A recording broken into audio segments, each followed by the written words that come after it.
Hi, I'm Mary, a librarian and book reviewer with a focus on stories written for kids, tweens, and teens. Today I get to share with you this book called Dead Below Deck, written by Jan Gengsi. This is the story of a girl named Giselle Haverford. She seems to have everything: money, power, influence, and she gets to go on a yacht with her friends. But when Giselle is seen pushed overboard one night, and everyone seems to have a motive for having wanted to do that, it's up to all of the people in her life and law enforcement to figure out who did it and why. This story is told from the perspective of several different characters. You have Giselle's journal, where she's writing to her mother. You have Maggie, who's a new friend of Giselle's and a new student at the preparatory academy where they go to school.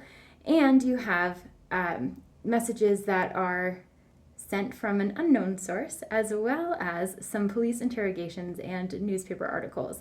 So you've got a lot of information to piece together here as you're trying to figure out the motive for the killing, what happened exactly, and why. And what's unusual about this book is that it does not happen in chronological order. So you're finding out information kind of in backwards order, and also kind of jumping around in time. So the characters themselves all have motives. They all have secrets and lies that they're keeping from one another. So even on the surface, they seem like they're friends.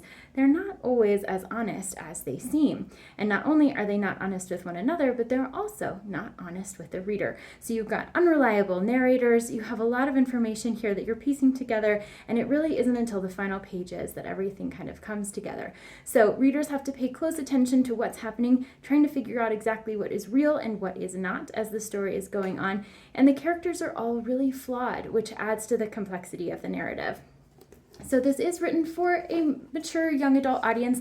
There's not a whole lot of strong language or anything like that, but it really requires a lot of focus to get to the real meat of what's happening. There is a good amount of white space. The pages are pretty thick also, and it's easy to tell who is speaking because the font changes from one speaker to another. So even if you miss the beginning or you kind of lose track of where you are, the font helps you orient yourself.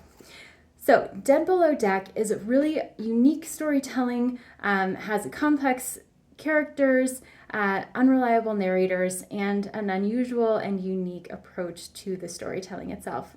If this sounds like a great fit for you or for someone you know, I hope you look for it at your favorite bookstore.